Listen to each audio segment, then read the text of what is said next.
ngayon, mimix na natin lahat ng ingredients. So, ilagay na muna natin yung kamatis. Susunod natin yung sibuyas.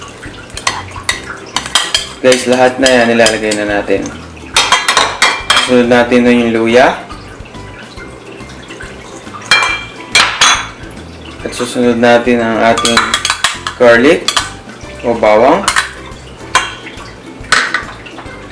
At yung ating spring onion.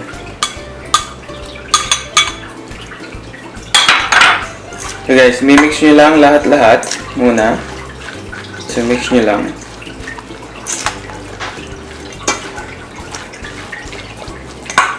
Tapos lalagyan natin ng asin. Guys, konting asin lang kasi maglalagay pa tayo ng ibang ingredients mamaya.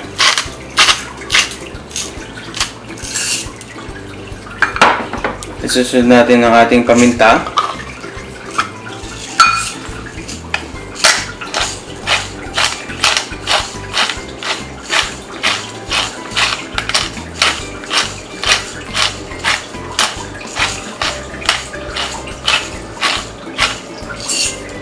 Guys, susunod natin ang ating nor liquid seasoning.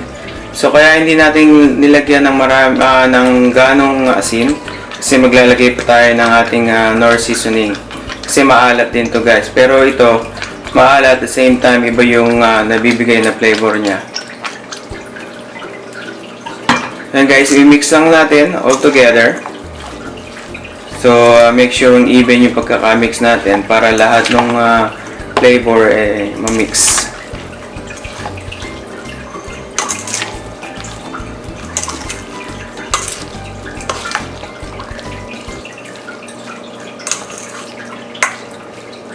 So ngayon guys, gagamit tayo ng parchment paper sa pagbabalot. Pero mas maganda ang gamitin nyo is dahon ng saging. So yun guys, papalaman na natin yung ating bangus. So simpleng-simple lang to. So lalagay lang natin all over ang ating ginawang stuffing kanina or mixture. Guys, simple lang. Simple lang.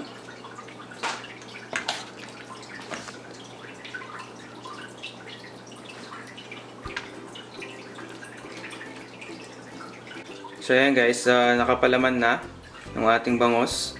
So ngayon, itutupi natin.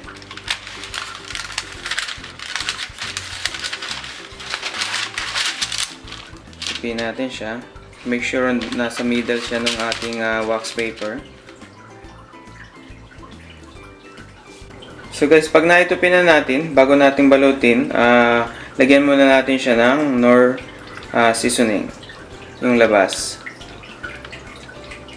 Then after ng nor seasoning, lagay man. At ngayon yung paminta.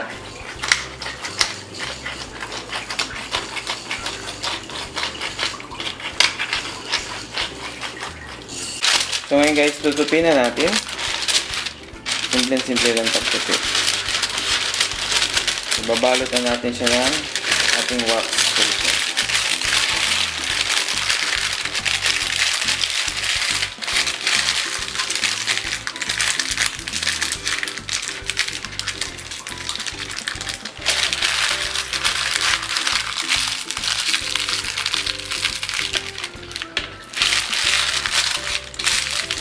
Yan guys, simple yung pagbalot. Yan, nakabalot na natin ang ating bangus. There you go guys. Ang ating pinaputok na bangus. At susunod natin yung ating tilapia. So ngayon guys, susunod natin yung ating tilapia. Palaman natin sa loob ng ating tilapia. Same process lang guys ng ating bangus kanina. Kaya lang yung bangus natin kanina, nakabiyak yung likod. Ito dun sa pinaka-belly natin biniyak.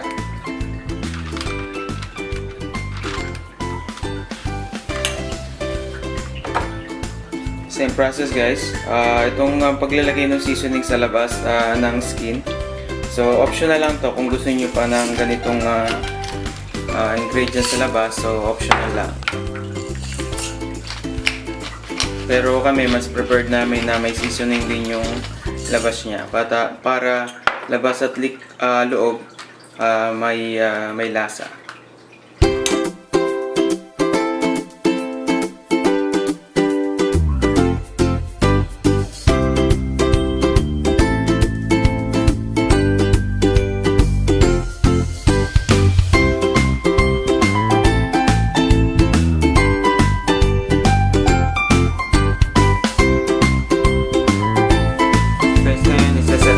Ang ating oven. So, isa-set natin siya ng 400 for 45 minutes to 1 hour.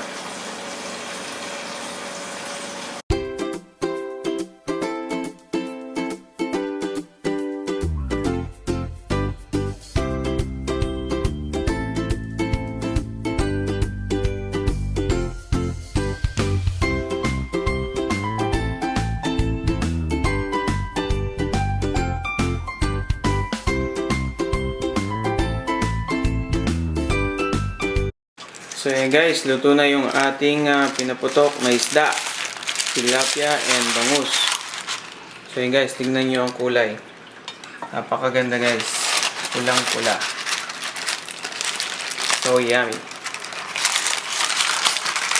Yung ating namang tilapia. So yan guys, ganda ng kulay.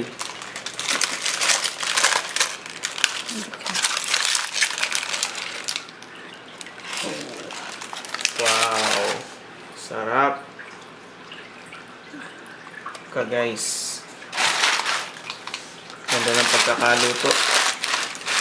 So guys, this is our finished product of our pinaputok na isda. So yummy!